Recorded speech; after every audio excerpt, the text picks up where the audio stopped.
Hi hello friends, welcome back to Media Talks. நான் உங்கள் Mounika. So லைவில் வந்து பார்த்திங்கன்னா ஒரு முக்கியமான விஷயம் வந்து ஷேர் பண்ணியிருந்தாங்க. நம்மளை செமையாக குழப்புறாங்கங்க. ப்ரமோவை பார்க்கும்போது காவேரி கண்டிப்பாக விஜய்கிட்ட சொல்லிடுவாங்க அப்படின்ற மாதிரி தான் ரொம்ப ஸ்ட்ராங்காக நம்பிக்கையாகவும் இருந்துச்சு. நமக்கு உள்ளுக்குள்ளேயுமே அப்படி தான் ஒரு ஃபீல் இருந்துச்சு. உள்ளுக்குள்ளே இருக்க உணர்வு ஒன்று சொல்லுவோம் இல்லையா, கண்டிப்பாக சொல்லிடுவாங்கன்னு சொல்லிட்டு அந்த மாதிரி எனக்குமே அந்த ஒரு ஃபீல் இருந்துச்சு. அதில் உணர்வுபூர்வமான தருணங்கும் போது கண்டிப்பாக சொல்லிடுவாங்க அப்படின்னு நம்மளுமே அப்டேட்லாம் கொடுத்துருந்தோம். ஆனால் கடைசியில் இப்போ அந்த லைவில் வந்து பார்த்திங்கன்னா ஒரு விஷயம் சொல்கிறாங்க. இது சொல்லியிருப்பாங்களா சொல்லியிருக்க மாட்டாங்கன்னு அவங்களே அங்கே கன்ஃபியூஸ் ஆன மாதிரி தான் எனக்கே தோணுச்சு.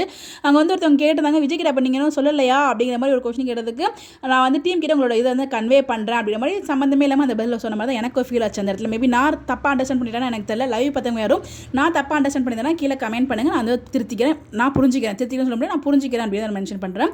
அடுத்து வந்து பார்த்தீங்கன்னா அவங்க கேட்பாங்க, நீங்கள் விஜய் கிட்ட சொல்லிட்டீங்களா இல்லையா அப்படின்னு சொல்லி நீங்கள் எபிசோட பாருங்கள் உங்களுக்கு தெரியும் அப்படிங்கிற மாதிரி சொல்கிறாங்க. அப்போ சொல்லிட்டீங்களா சொல்லலையா அப்படிங்கிற மாதிரி எங்களுக்குள்ளேயுமே பார்க்க ஒரு கேள்வி வந்து எழும்ப ஆரம்பிச்சிருக்குன்னு தான் சொல்லணும். பிகாஸ் அந்த இடத்துல வந்து டீம் கிட்ட இன்ஃபார்ம் பண்ணுறங்கிற மாதிரி சொல்கிறாங்க. பட் அவங்க கேட்ட கேள்வி வந்து வேறு அப்படிங்கன்னா சொல்லலையா அப்படிங்கிற மாதிரி தான் வந்து கேட்டிருப்பாங்க. பட் இங்கே வந்து பார்த்தீங்கன்னா சொல்லிட்டீங்களா சொல்லலையான்னு கேட்கும்போது நீங்கள் வந்து எபிசோட பாருங்க அப்படிங்கிற மாதிரி சொல்லியிருக்காங்க. அப்போ சொல்லிட்டாங்களா சொல்லலையா அப்படிங்கிற கேள்விக்கு அவங்களுக்கே வந்து இந்த மாதிரி தான் பதில் சொன்ன மாதிரி தான் எனக்கு ஃபீல் ஆகுது. ஸோ நான் தப்பாக புரிஞ்சுட்டேன், லைவ் என்னன்னு எனக்கு தெரியல. ஸோ நீங்கள் லைவ் வாட்ச் பண்ணிருந்தீங்கன்னா உங்களுக்கு என்ன தோணுச்சு, அவங்களோட ரிப்ளை பார்த்துன்னு சொல்லி மறக்காமல் கமெண்ட்டில் சொல்லுங்கள்.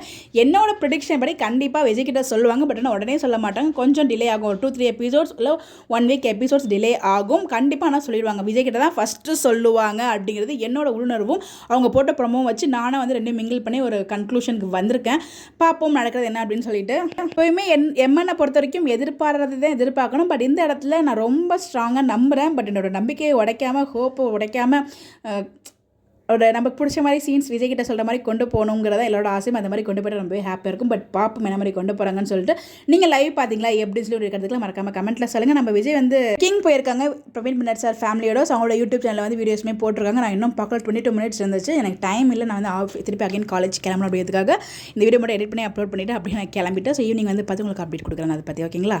மாதிரி அப்டேட் தெரிஞ்சுக்க நம்மளோட சேனலை ஃபாலோ பண்ணிங்க. ட்ரெக்கிங் யாரெல்லாம் பார்த்தீங்க எப்படின்னு இந்த வீடியோன்னு சொல்லி மறக்காமல் பார்த்தவங்க கமெண்ட்டில் ஷேர் பண்ணுங்கள். Bye bye.